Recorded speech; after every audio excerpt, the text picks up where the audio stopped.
नमस्कार जंटी में स्वागत आपका। मैं हूं योगेंद्र। आप देख रहे हैं फैसले का दिन, और फैसले के दिन में हम जो चर्चा आप तक पहुंचाई और जो रिजल्ट सामने आ रहे थे, रुझान सामने आ रहे थे, दिन भर आपको उससे अवगत कराते रहे। अब हम बात करेंगे, एक बार फिर हमारे साथ नए हमारे पैनलिस्ट जुड़ चुके हैं। भाजपा से शैलेंद्र धाबाई जी हैं, कांग्रेस से अनुश्री हैं और हमारे सहयोगी दशरथ सिंह हमारे साथ में जुड़े हुए हैं। शैलेंद्र जी, दिन भर सारी चीज़ें और ये सबके सामने है। मैं आपके पास में आना चाहूँगा। पहला मैं रिएक्शन चाहूँगा, महाराष्ट्र, राजस्थान, उत्तर प्रदेश, उत्तराखंड सहित कई राज्यों में, यानी कि 14 राज्यों की 48 विधानसभा की उपचुनाव की सीट और 2 लोकसभा की सीट, तो रिएक्शन क्या है आपका इस पे पूरा? देखिए, राजस्थान के 7 सीटों पे जहां उपचुनाव हुए, मैं सबसे पहले वहां की जनता, देवतुल्य जनता को धन्यवाद देना चाहता हूं, साधुवाद देना चाहता हूं।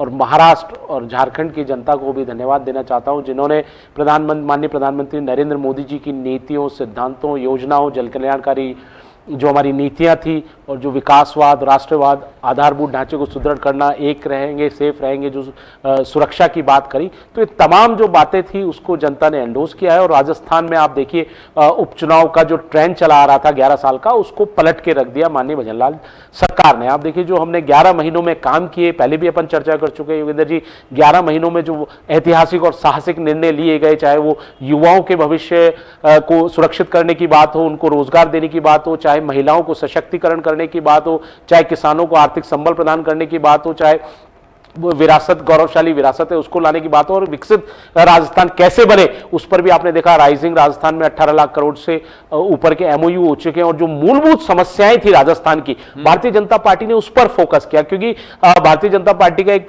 सिद्धांत है कि हम जो समस्याएं हैं उसका परमानेंट निदान चाहते हैं। जैसे बिजली की समस्या राजस्थान में बहुत विकट रहती थी, उस पर हमने देखा, आपने केंद्रीय बिजली कंपनियों के साथ एमओयू किया, 2.25 लाख करोड़ के एमओयू हैं और 32,000 मेगावाट बिजली आने वाले 4 साल में हम प्रोड्यूस करेंगे, ताकि राजस्थान में बिजली कटौती कभी ना हो, दिन में भी हमारे किसान भाइयों को बिजली मिले।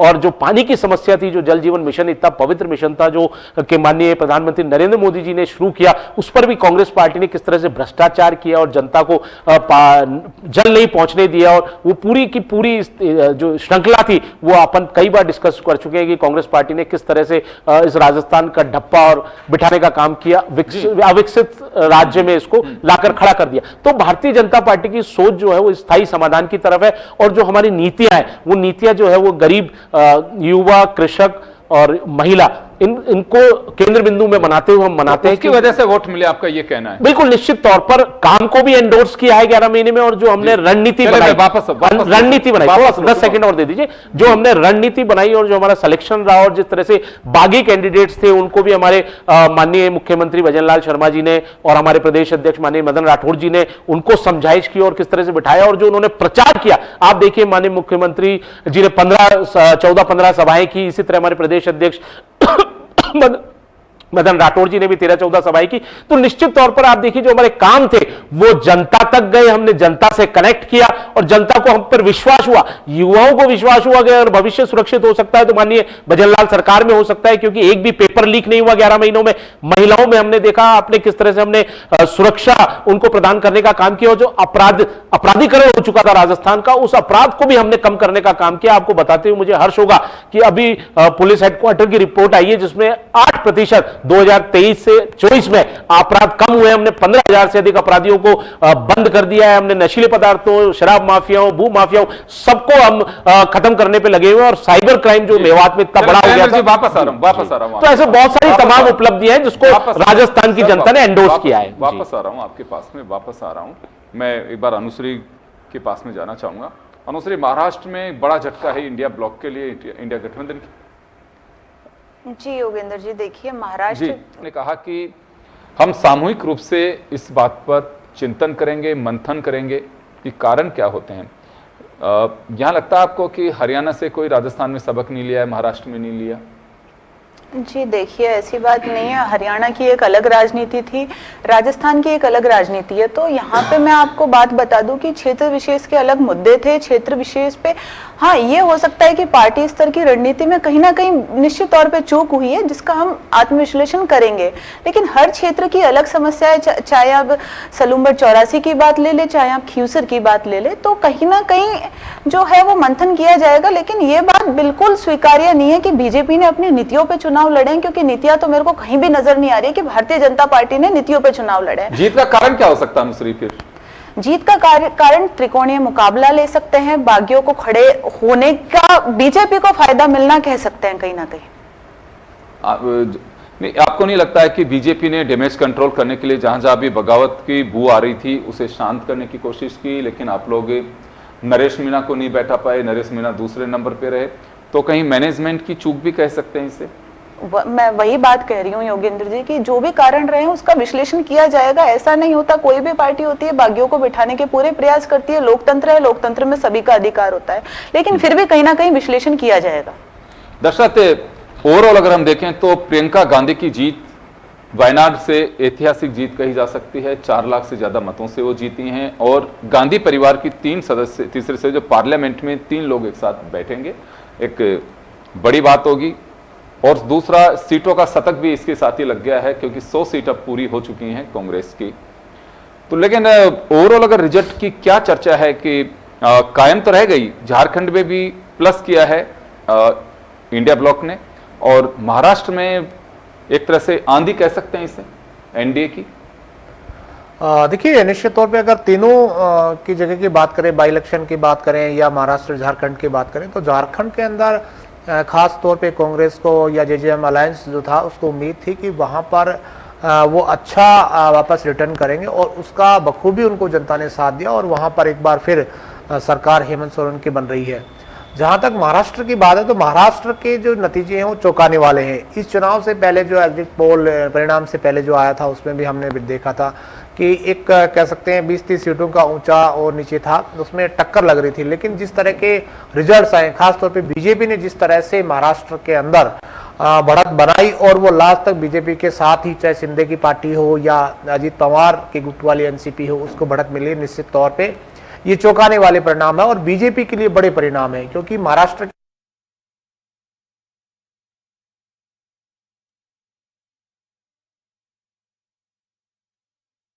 शरद पवार की पार्टी को आप देखें कि 10-11 सीटें उनको मिलना बहुत बड़ी बात है। बहुत निचला उनका जो प्रदर्शन है वो अब तक का रहा है। जहां तक राजस्थान की बाई इलेक्शन की बात करें तो राजस्थान में बाई इलेक्शन जो कांग्रेस ने हारा उसके पीछे 2-3 बड़ी वजह है। एक तो कांग्रेस के नेताओं में तालमेल का अभाव था। इस चुनाव में हमने देखा कांग्रेस की ऐसी कई सीटें थी जहां पर नेता सभा नहीं कर पाए, या कह सकते हैं कि वहां के जो सांसद थे या जिनके जिम्मे जीत की जिम्मेदारी थी उन्होंने उनको नहीं बुलाया। सबसे पहले बात करें अगर झुंझुनू में ब्रजेंद्र ओड़ा के बेटे को टिकट दी गई, वो मौजूदा सांसद है, वहां पर किसी को सभा नहीं। दौसा में सचिन पायलट ने अंतिम वक्त में मोर्चा संभाला और वहां पर आपने देखा कि सचिन पायलट मुरारी मीणा की जो जोड़ी थी उन्होंने कमाल किया और ये सीट बचाने में कामयाब रहे। रामगढ़ सीट पर बात करें तो रामगढ़ सीट में कांग्रेस को आस्थे की, सहानुभूति की सीट है और जुबेर के बेटे आर्यन को जीत मिलेगी। लेकिन वहां पर पिछली बार जो बीजेपी के बागी थे उन्होंने कह सकते इस बार बीजेपी ने उनको टिकट दिया और जो दूसरे जो बागी होने की कोशिश कर रहे थे पिछली बार जो टिकट दिया था बीजेपी ने, उनको कहीं ना कहीं मैनेज करने में बीजेपी सफल हुई। अगर बात करें, एक बात कहना चाहूंगा यहाँ पे, आपने दौसा का जिक्र किया और रामगढ़ का जिक्र किया। रामगढ़ में आपको लगता है कि बीजेपी ने डैमेज कंट्रोल किया? पिछली बार भी बागी और अधिकृत प्रत्याशी दोनों को मिलाते हैं तो जुबैर खान से ज्यादा वोट लिए दोनों ने। अब की बार ज्यादा बागी ने पिछली बार वोट लिए थे तो उसे टिकट दे दिया। जय आहूजा ने ताल ठोकने की कोशिश की थी, उन्हें समझा करके बैठा दिया गया, मिलकर के चुनाव लड़ा, चुनाव जीत गए। इसी तरह से अगर दौसा की बात करें तो अशोक गहलोत का वो व्यंग कहूं या फिर कार्यकर्ताओं को मोटिवेट करने की बात की, जिसमें कहा था कि दिल्ली तक चर्चा है कि दौसा का मैच फिक्स है। देखिए, निश्चित तौर पे अशोक गहलोत की तरफ से जो तंज कसा गया था उस रैली के अंदर, आप और हमने सबने देखा, उस रैली के अंदर मुरारी मीणा थे और उसके बाद में उनका इशारा अलग था, कांग्रेस के नेताओं पर भी था। उसके बाद कहीं ना कहीं सचिन पायलट, जो दौसा में उनका एक पुराना स्टे रहा सचिन पायलट का, राजेश पायलट जो उनके पिता थे, तो ये सीट सचिन पायलट के प्रभाव वाली सीट थी। हालांकि टोंक उनियारा भी उनके प्रभाव की सीट थी, लेकिन टोंक उनियारा के अंदर हमने देखा कि वहां पर पार्टी ने सिर्फ और सिर्फ हरीश मीणा के कहने पर टिकट दिया। हरीश मीणा ने पूरी चुनाव की कमान संभाली और जब नरेश बागी हुई उस वक्त भी इस तरह की चर्चा थी कि नरेश को अगर कांग्रेस मनाती तो शायद वो बैठते या मानते, लेकिन हरीश मीणा ने ये होने नहीं दिया, सबके सामने थी। झुंझुनू में वही हुआ कि ओला परिवार चाह रहा था कि किसी की जरूरत नहीं है, हम ही अपने आप चुनाव लड़ेंगे और सब नेताओं ने वहां पे जाने की इच्छा की, लेकिन 21 साल बाद वहां पे ओला परिवार का जो वर्चस्व था विधानसभा सीट पे वो लैप्स हो गया। खींवसर के अंदर हनुमान बेनीवाल ने खेल बना बनाया खुद बिगाड़ा। कांग्रेस के साथ अलायंस था उनका, लेकिन वो कांग्रेस के नेता है, उनके खिलाफ बयानबाजी उनकी तरफ से की गई और उसके बाद कांग्रेस ने अलायंस तोड़ा और अपना प्रत्याशी खड़ा किया। उससे कहीं ना कहीं हनुमान को भी नुकसान हुआ और हनुमान जो चाहते थे वो कांग्रेस ने नहीं किया। हनुमान चाहते थे कि वहां के जो स्थानीय प्रतिनिधि है उनको वहां पर टिकट कांग्रेस अगर दे देगी तो कुछ मैं वोट ले लूंगा और ऐसे कर लूंगा, लेकिन वो हालांकि कांग्रेस ने 2 प्रयोग किए थे, सलूम्बर के अंदर किया, 84 के अंदर किया, नए उम्मीदवारों को टिकट दिया, लेकिन पुराने कांग्रेस के जो कद्दावर थे उनको ये नागवार गुजरा और वो साइलेंट तो हो गए, उन्होंने चुनाव नहीं लड़ा, लेकिन उन्होंने अंदर खाने कांग्रेस के खिलाफ काम किया। उसका नतीजा सामने है। कांग्रेस की जो हार है उसके पीछे सबसे बड़ी वजह यही है कि कांग्रेस नेताओं में तालमेल का अभाव था। तालमेल अगर बेहतर होता तो हमने देखा 4-5 महीने पहले ही जब लोकसभा के इलेक्शन हुए थे 11 सीटें राजस्थान में पाई थी कांग्रेस गठबंधन ने, लेकिन इस चुनाव में कांग्रेस के नेताओं की जो खेमेबाजी थी उसकी वजह से ये चुनाव उनको हारना पड़ा। बिल्कुल आप सही कह रहे हैं कि खेमेबाजी की वजह से ये चुनाव हारना पड़ा। 2 समय रहते आगाह किया गया, सचिन पायलट की सभाएं हुई और जिस तरह से भीड़ की बात कही जा रही थी और वहाँ पे तमाम नेता पहुंचे, अशोक गहलोत हो, चाहे डोटासरा हो, चाहे सचिन पायलट हैं, इन सब लोगों ने वहाँ पहुँच करके अपनी उपस्थिति ही दर्ज नहीं कराई, वहाँ वोटर को और सपोर्टर को भी मोटिवेट किया। मैं शैलेंद्र जी वापस आपके यहाँ रुख करना चाहूँगा। अनुश्री कह रही हैं कि कोइंसिडेंट है, कहीं त्रिकोणीय में फंस गई सीट, कोई दूसरा कारण, लेकिन सैद्धांतिक रूप से और ये कहा जाए कि सरकार के कामकाज को वोट मिला है वो कांग्रेस खारिज करती है। नहीं, देखिए कांग्रेस के पास कोई भी बात करने का इशू नहीं है, तो इसने ना तो कोई इशूलेस कांग्रेस रही। आप देखिए किस तरह से विपक्ष पूरी तरह बिखरा रहा।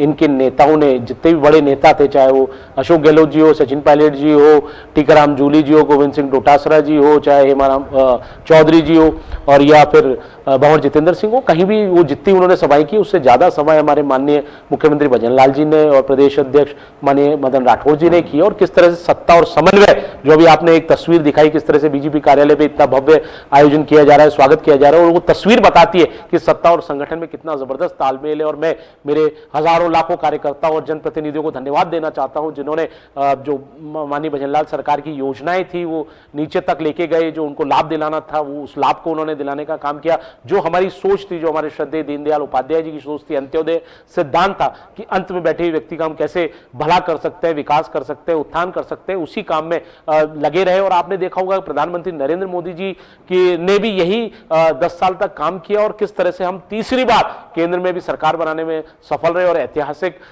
तीसरी बार प्रधानमंत्री बने नरेंद्र मोदी जी। और किस तरह से महाराष्ट्र में डबल इंजन की सरकार ने इतना अच्छा काम किया कि आप देखिए वहां क्लीन स्वीप कर दिया, कांग्रेस पार्टी का नामो निशान खत्म सा होने की कगार पर आ गया है। और आप देखिए कांग्रेस पार्टी ये कहती थी कि भाई हम एक अलग विचारधारा वाली पार्टी है। राहुल गांधी जी कहते थे कि भाई हम हमारा अलग एजेंडा है, जो उन्होंने भ्रामक प्रचार फैलाने का काम किया। महाराष्ट्र में भी आपने देखा होगा विनोद तावड़े जी को किस तरह से उन्होंने चुनाव को प्रभावित करने और षड्यंत्र करने का काम किया। और उन्होंने जो इनके अध्यक्ष है मल्लिकार्जुन खड़गे जी और राहुल गांधी जी, उन पर 100 करोड़ का मानहानि का दावा कर दिया है, क्योंकि सिर्फ कांग्रेस पार्टी बरगलाकर, भय दिखाकर, प्रभावित कर षड्यंत्र कर ही चुनाव जीतना चाहती है। जैसे लोकसभा में उन्होंने कहा था कि भाई संविधान को खत्म कर देंगे, आरक्षण खत्म हो जाएगा, और आपको मालूम है अब तक ना तो आरक्षण खत्म हुआ, ना संविधान पर कोई आंच आई। तो कांग्रेस पार्टी जो काम करती है वो सिर्फ डिवाइड एंड रूल की पॉलिसी पे करती है, जो ये हमेशा से करती आई है, चाहे वो धर्म के आधार पर हो, जाति के आधार पर हो।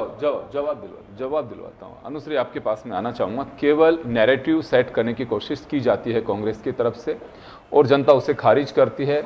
योजनाएं हैं वो जनता के जीवन में उतरी हुई हैं, जो कह रहे हैं हमारे बीजेपी के स्पोक्स पर्सन, उसकी वजह से जीत मिली है। इन्हीं की बात का इनसे जवाब ले लेती हूँ मैं। महाराष्ट्र की ये बात कर रहे हैं, महाराष्ट्र में तोड़ने का काम किसने किया? इन्होंने किया। दूसरी बात ये कि आप मेरे को बोलने दीजिए, आप मेरे को बोलने दीजिए। दूसरी बात ये कि आप हमारे पे आरोप लगा रहे हैं। पहली चीज, आपने हमारे किस भाषण में सुना कि हमारे आलाकमान ने इस तरीके की बात बोली? दूसरी बात, आपके तो मुख्यमंत्री जी आए थे और उन्होंने बोला था कि बटेंगे तो कटेंगे। आप खुद क्या बोलना चाह रहे हैं, आप पहले उस चीज पे लगाम लगाइए, क्योंकि कहीं ना कहीं उस चीज का फर्क जनता तो देख रही है ना। महाराष्ट्र में आपने क्या किया, किस तरीके से, मैं खुद 20-25 दिन पहले महाराष्ट्र गई थी दिवाली के आसपास, तो जिस तरीके से आम जनता के साथ हो रहा था, कैमरा से चेकिंग करवाई जा रही थी, तो फिर अचानक से इतने ज्यादा करोड़ों रुपए भारतीय जनता पार्टी के नेताओं के पास ही क्यों मिलते हैं?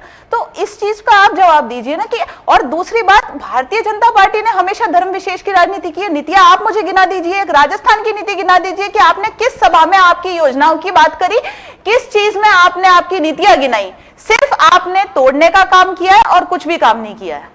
इसका भी जवाब जी, इन्हें मैं एक बार दर्शक के पास में जाना चाहूंगा। तो दर्शक, खैर अब मुद्दों का कोई आधार नहीं बचता क्योंकि रिजल्ट आ चुका है और रिजल्ट के बाद की जो स्थिति है उस पे है। अब सबकी निगाहें टिकी हुई कि महाराष्ट्र का मुख्यमंत्री कौन होगा, क्योंकि झारखंड में कोई संशय लगता नहीं है। इंडिया गठबंधन पहले ही कह चुका था कि वहां बहुमत आता है तो हेमंत सोरेन मुख्यमंत्री बनेंगे, क्योंकि मुख्यमंत्री दो ही जगह बनने हैं। तो महाराष्ट्र पे अब सबकी निगाह है कि क्या शिंदे वापसी करेंगे, फडणवीस या कोई और। देखिए, मुझे लगता है कि इस बार बीजेपी को चांस मिल सकता है, क्योंकि बीजेपी के पास जो सीटें आई हैं उनका आंकड़ा कह सकते हैं शिंदे की पार्टी उससे ज़्यादा है, और फडणवीस मुख्यमंत्री बनाए जा सकते हैं, महाराष्ट्र के मुख्यमंत्री रहे। और बीजेपी की खासतौर पे कोर टीम की बात करें, अमित शाह हो या नरेंद्र मोदी हो जो प्रधानमंत्री हैं, उन पर एक अटूट विश्वास फडणवीस पर है। और फडणवीस के नेतृत्व में ही महाराष्ट्र के अंदर जो कैंपेन चला बीजेपी का, तो मुझे लगता है कि वो एक चांस उनके लिए बेटर है कि वो मुख्यमंत्री बन सकते हैं। लेकिन एकनाथ शिंदे वर्तमान में मुख्यमंत्री हैं, और वो कह सकते हैं जिस वक्त बीजेपी को जरूरत थी उस वक्त वो उनके साथ आए थे, अजीत पवार उनके साथ आए, तो निश्चित तौर पे उनको भी कह सकता है चांस मिले। लेकिन ये जो फिगर है ये 30% का, जबकि 70% का मुझे लगता है कि बीजेपी का ही मुख्यमंत्री होगा। फडणवीस पहली पसंद वहाँ के माने जाते हैं, और प्रधानमंत्री और गृह मंत्री का उनमें विश्वास भी है कि वो अच्छा काम वहाँ पर कर रहे हैं, बीजेपी के लिए अच्छा काम कर रहे हैं, तो निश्चित तौर पर मौका मिल सकता हो। बिल्कुल, देखिए चुनाव परिणाम सबके सामने हैं। झारखंड में इंडिया ब्लॉक अपनी सरकार वापसी कर रहा है, महाराष्ट्र में भी इसी तरह से महायुति अपनी सरकार में वापसी कर रहे हैं, लेकिन महाराष्ट्र में एक प्रचंड बहुमत मिला है। और सबसे बड़ी बात यह है कि चाहे अजीत पवार हो, चाहे शिवसेना शिंदे, एकनाथ शिंदे की पार्टी हो या फिर भाजपा हो, सबने प्लस किया है। पिछली बार जितनी सीटें थी उसको काफ़ी एक बेनिफिट के रूप में कहा जा सकता है तीनों का ही।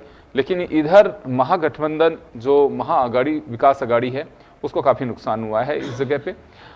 इसी तरह से झारखंड में भी कहें तो पहले से ज़्यादा सीटें गठबंधन ने वहाँ पे ली हैं और सरकार बनानी है। उत्तर प्रदेश में 6 सीट, 9 में से भाजपा ने अपने कब्जे में ली है, पहले समाजवादी पार्टी के पास में 4 सीट थी। और इसी तरह से राजस्थान में कांग्रेस के पास में 4 सीट थी, लेकिन बीजेपी ने 1 सीट से बढ़त बना करके 5 सीट हासिल की है। 7 में से केदारनाथ सीट जीत गई, लेकिन टीएमसी ने भी अपना दबदबा कायम रखा है बंगाल के अंदर, वो भी सीटें जीत गई हैं। आम आदमी पार्टी ने पंजाब में अपना वजूद कायम रखा है, 4 में से 3 सीटें जीती हैं, 1 कांग्रेस जीती है। तो चलिए फिलहाल मैं माफ़ी चाहूँगा और एक बार के लिए हम रुकेंगे। आप सभी का बहुत बहुत शुक्रिया। फिर नए पैनल के साथ आपके सामने फिर हाजिर होंगे। दीजिए इजाज़त, नमस्कार।